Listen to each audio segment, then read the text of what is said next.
وقال تعالى فذكر فإن الذكرى تنفع المؤمنين وقال النبي صلى الله عليه وسلم إنما الأعمال بالنيات সবাই দুরূদ শরীফ পড়ো আল্লাহুম্মা সাল্লি আলা মুহাম্মাদ ওয়া আলা আলি মুহাম্মাদ কামা সাল্লাইতা আলা ইব্রাহিম ওয়া আলা আলি ইব্রাহিম ইন্নাকা হামিদুম মাজিদ আল্লাহুম্মা বারিক আলা মুহাম্মাদ ওয়া আলা আলি মুহাম্মাদ কামা বারাকতা আলা ইব্রাহিম ওয়া আলা আলি ইব্রাহিম ইন্নাকা হামিদুম মাজিদ। আলহামদুলিল্লাহ, আল্লাহ পাক রব্বুল আলামিনের নিকট লাখ কোটি শুকরিয়া যে মহান রব্বুল আলামিন এই ফিতনা ফাসাদের যুগে আমাদেরকে দ্বীনি মাদ্রাসায় এলেম পিপাসু হিসাবে আসার মতো সুযোগ দান করছেন এবং কিছু তিনি আলোচনা শোনার মতো সুযোগ দান করছেন। এই জন্য আমরা বলি আলহামদুলিল্লাহ। দেখো, আমি পবিত্র কোরআনুল কারীম থেকে একটি আয়াত তেলাওয়াত করছি, ইন্না নাহনু নাযালনা যিকরা ওয়া ইন্না লাহু লাহাফিজুন। এই কোরআনুল কারীম এটা যদি আমি তেলাওয়াত করি লাভ হবে আমার। আমি তেলাওয়াত করলেও আল্লাহ কোনো সমস্যা নাই, না করলেও আল্লাহ কোনো কি নাই, ক্ষতি নাই। কিন্তু করলে ফায়দা আমার হবে, না করলে ক্ষতি আমার হবে। আল্লাহ পাক রব্বুল আলামিন বলেছেন যে কোরআন নাজিল করছি আমি, আর এটাকে সংরক্ষণ করার দায়িত্ব আমার। সুতরাং এটা যদি আমি আমার সিনার ভিতরে রাখতে পারি, ফায়দা কার হবে? আমারই হবে। এই জন্য আমরা যারা হাফিজে কোরআন হয়েছি এবং হওয়ার পথে আছি,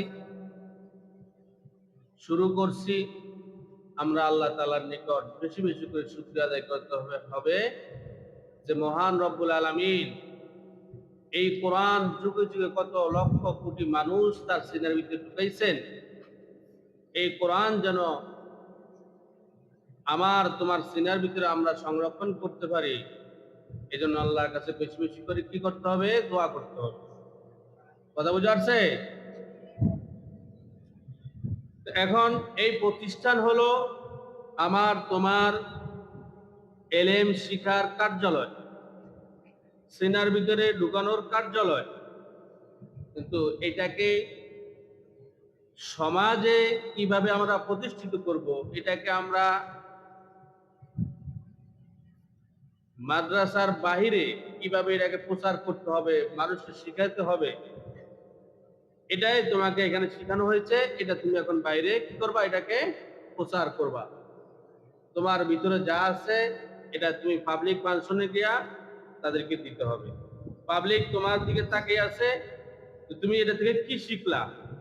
তোমার বাবা মা, নানা নানি, দাদা দাদি সকলেই অপেক্ষা আছে যে আমার নাতি, আমার সন্তান এতদিন কি শিখলো, এটা আমরা এখন তার থেকে শুনব।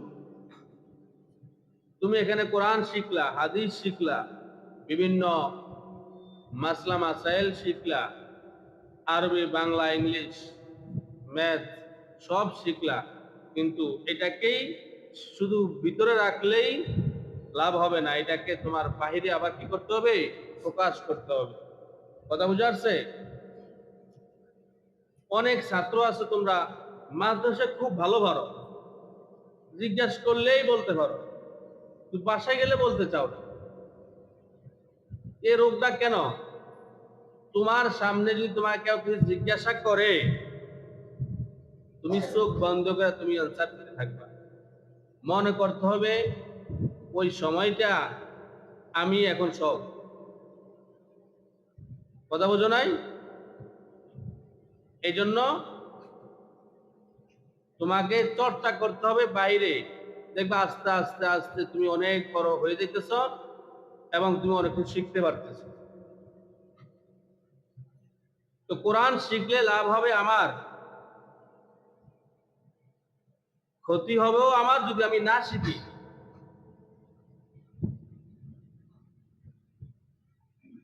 আর হাদিস শরীফে আছে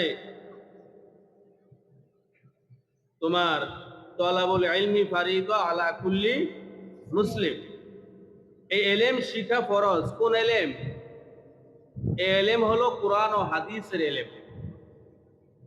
কতটুকু শিখা ফরজ? যতটুকু শিখলেই তুমি কি করতে পারবা? নিজের দিনের উপর চলতে পারবা, আল্লাহ কি জিনিস বুঝতে পারবা, রসুল কি জিনিস বুঝতে পারবা, জান্নাত জাহান্নাম আসমান জমিন এগুলো কি জিনিস বুঝতে পারবা। এই জন্য তোমাকে আলেম হইতে হবে। এই বন্ধের ভিতরে আমরা সকলে বাসায় যাচ্ছি, বাসায় চলে যাব। এমনও হইতে পারে যে বন্ধের ভিতরে আমরা দুই একটা বাচ্চা, আমাদের দুই একজন তোমার সাথী ভাই অ্যাক্সিডেন্ট করে মারা গেছে, হইতে পারে না? অ্যাক্সিডেন্ট করে পঙ্গু হাসপাতালে ভর্তি আছে, হইতে পারে। আবার তুমি এলে শিখতে আসবা, এটা কোনো গ্যারান্টি আছে? নাই। অতএব আমরা সকলেই আল্লাহর কাছে দোয়া করবো যে আল্লাহ আমার জিন্দগিটা তুমি দিছ ক্ষণিকের জন্য। এই পৃথিবীতে আমি সামান্য সময় নিয়ে আসছি, আমার যাওয়ার কোনো কি নাই, গ্যারান্টি নাই। তুমি বাজার থেকে একটা ঘড়ি কিনো, গ্যারান্টি দেয়, বাতি কিনো গ্যারান্টি দেয়, ফ্যান কিনো গ্যারান্টি দেয়, সব কিছুর গ্যারান্টি আছে, পৃথিবীর সব কিছুর গ্যারান্টি আছে। কিন্তু তোমার আমার শুধু এই রুটার কোনো কি নাই, জীবনটার কোনো কি নাই, বডিটার কোনো গ্যারান্টি নেই, যে কোনো মুহূর্তে চলে যেতে পারে। আমি আর তুমি যে বেঁচে আছি, এই যে কথা বলতেছি বা তোমরা শুনতেছ, এটাই আশ্চর্যজনক যে হঠাৎ কোন সময় জানি করে যায়। এই জন্য আল্লাহর কাছে বলবো, আল্লাহ এই অল্প সময়ের জন্য তুমি আমাদেরকে পাঠাইলা, তুমি আমাকে হাফেজ বানাও, আলেম বানাইয়ে আবার তোমার কাছে নিয়ে যাও। কথা বুঝা আসছে? দেখো, কর্মজীবন খুব কঠিন।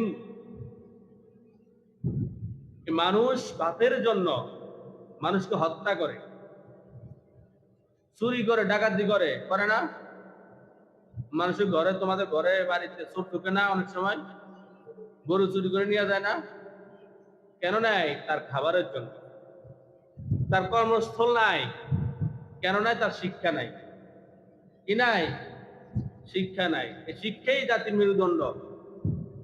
তোমার শিক্ষাই তোমাকে একদিন এমন হইতে পারে তুমি দেশের প্রেসিডেন্ট হইতে পারো, তুমি বাইতুল মুকাররমের খতিব হইতে পারো, এরপরে তুমি বিভিন্ন বিশ্ববিদ্যালয়ের শিক্ষক হইতে পারো, হইতে পারো না? তুমি স্বপ্ন দেখতে হবে। কি দেখতে হবে? স্বপ্ন। তুমি যদি স্বপ্ন দেখো আর স্বপ্ন অনুযায়ী তুমি চেষ্টা করো, তাহলে আল্লাহ পাক রব্বুল আলামিন তোমাকে সে তোমার মানজিলে মাকসাদ পর্যন্ত পৌঁছাইবে ইনশাআল্লাহ। কথা বুঝা আসছে? তো যাই হোক, অল্প দু একটি কথা বলি। তোমরা আগামীকালকে বাসায় যাবে ইনশাআল্লাহ। বাসায় যাওয়ার তোমার কাজটা কি? বাসায় যাওয়ার পরে তুমি কি করবা? বাসায় যাওয়ার পরবর্তী কাজ হলো, তুমি সর্বপ্রথম তোমার আব্বা আম্মার সাথে যখন তোমার সাক্ষাৎ হবে, নানা নাই যার সাথে সাক্ষাৎ হবে তার সাথে তুমি সালাম বিনিময় করবা। কি করবা? সালাম কিভাবে দেয়? এই সালামটা দিয়েই তোমার আম্মুকে তুমি দুই হাত দিয়ে ধরবা, বাবাকে সামনে ফেলে ধরবা, বাবার এই গেলে চুমু দিবা, ওই গেলে চুমু দিবা। কথা বুঝা আসছে? তোমার বাবা আমার মনটা ভরে যাবে, যাবে না? তুমি আজকে যাও, তোমার আব্বু মন চোখের পানি ফেলাই দিবে। তুমি যখন এই কাজ করবা, যে চোখের পানি ফেলাই দিবে, তোমার আব্বু চিন্তা করবে যে আমি এই রোদের ভিতরে টাকা উপার্জন করে আমার বাচ্চার পিছনে যে ব্যয় করতেছি, আমার এই টাকাটা ব্যয় হইতেছে ভালো কাজে, এবং আমি আমার বাচ্চার প্রতি খুশি। আল্লাহর কাছে তুই হাত তুলে নামাজ পড়ে দোয়া করবে, আল্লাহ তুমি আমার ছেলেটাকে হাফেজ বানাই তো, আলেম বানাই। কথা বুঝা আসছে? বাবা মার থেকে দোয়া নিবা। বন্ধু বান্ধব, তোমার বাড়ির পাশে বন্ধু বান্ধব আছে না? বাসায় গেলে তাদের সাথে মিশবা কম, সময় দিবা সবচেয়ে বেশি তোমার বাবা মার সাথে। তোমার সম্পর্ক থাকবে মসজিদের সাথে। বাসায় গেলে কার সাথে সম্পর্ক থাকবে? কিসের সাথে? মসজিদের সাথে। এই দেখবে বাসায় যাওয়ার পরে অনেক মসজিদের ইমাম সাহেব ছুটিতে বাসায় যাবে, মুয়াজ্জিন সাহেব চলে যাবে, যাবে না? তুমি এলাকায়, তখন তুমি বলবা যে হুজুর আমি আজান দিব, আজানের দায়িত্ব আমি নিলাম। যে নামাজ পড়ার উপযুক্ত হয়েছে তুমি বলবা যে হুজুর আপনি যাইতে পারেন, নামাজ পড়ানোর দায়িত্ব আমি নিলাম। কথা বুঝা আসছে? দেখবা তাদের থেকে তুমি দোয়া পাইবে। বাপ মার কাজে সহযোগিতা করবা। কথা বুঝা আসছে? তোমার আব্বুর কাজে তুমি সহযোগিতা করবা, বিলে যাইবা যদি তোমার সুযোগ হয়। আর যদি শরীর খারাপ লাগে তাহলে যাইবা না, আম্মুর সাথে আম্মুর কাছে হেল্প করবা, সহযোগিতা করবা। ভাই ব্রাদার, ভাই বোন যারাই আছে সবার সাথে সৎ ব্যবহার করতে হবে। বাসায় যাওয়ার সময় তোমাদেরকে একটা কাগজ দেওয়া হয়, কাগজের ভিতরে সব কিছু লেখা আছে তুমি কিভাবে এই 10-12 দিন ছুটি কাটাইবা, ওখানে সব কিছু লেখা আছে। ফজরের থেকে শুরু করে এশা 5 ওয়াক্ত নামাজ তোমার থেকে যেন না ছুটে। তুমি মাদ্রাসায় থাকাকালীন নামাজ কোনো সময় ছুটছে? 5 ওয়াক্ত নামাজ পড়ছো না? এই 5 ওয়াক্ত নামাজ তুমি কোথায় পড়বা? বাসায় গেলো করবা। যদি নামাজ না পড়ো তাহলে তোমার বাবা মা খুব কষ্ট পাবে, মনে কষ্ট পাবে না? তো ছেলেটার মাদ্রাসায় পড়াইলাম, সে নামাজ পড়ে না, কি হইব এর দিয়ে? এই কথাটা যেন তোমার বাবা মা না বলতে পারে, এজন্য তুমি সবসময় সজাগ থাকবা, সজাগ দৃষ্টিতে থাকবা। আজান দেওয়ার সাথে সাথে মসজিদে চলে যাবা।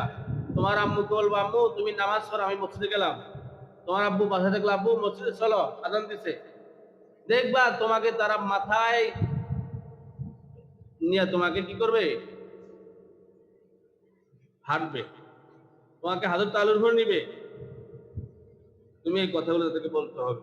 আর যদি এমন হয় উল্টাটা, আজান দিছে তুমি ঘরে বসে বসে মোবাইল দেখতেছো, শুয়ে আছো, তখন তোমাকে তারা বলবে কিও তুমি না হুজুর, কিও হাবিজ সাহেব নামাজে যান না যে, আপনি কেমন হাবিজ সাহেব? এই কথাগুলো বললে খারাপ লাগে না? তখন খারাপ লাগবে। এই জন্য সকলেই বাসায় গিয়ে তোমার আব্বু আম্মুর সাথে সহযোগিতা করবে যতটুকু সম্ভব। আর বাকি কাজ হলো তুমি যা শিখছো, যে কোরআন শরীফ পড়তে পারো প্রতিদিন কোরআন তেলাওয়াত করবা। পুরো ভিতরে লেখা আছে কাগজে, হ্যাঁ? কোরআন তেলাওয়াত করবা প্রতিদিন। যারা স্কুল শাখায় পড়ো তারা হাতের লেখা লিখবা। এরপরে যে কায়দা ভরো সে কায়দা ভরবা। কায়দা কোরআন শরীফ এগুলো নিয়ে যাবা প্রয়োজনে। তাদের বাসায় নাই, তার বাসায় আছে, তার নেওয়ার দরকার নেই। 5 ওয়াক্ত নামাজ কার থেকে ছুটবে? হ্যাঁ, ওয়াদা করো আল্লাহর কাছে, হাত উঠাও, আল্লাহ আমি বাসায় গিয়ে 1 ওয়াক্ত নামাজও কাজা করবো না ইনশাআল্লাহ। আমি 5 ওয়াক্ত নামাজ পড়বো।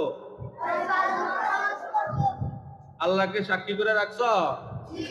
আল্লাহ কিন্তু সিসি ক্যামেরার ভিতরে, যে আমাদের ক্যামেরা মতো আল্লাহরও ক্যামেরা আছে, ফেরেশতারা ছবি তুলে রাখছে। হাত নামা, আল্লাহ তাআলা সবাইকে কবুল করুক। তুমি যা করো না করো 5 ওয়াক্ত নামাজ যেন তোমার থেকে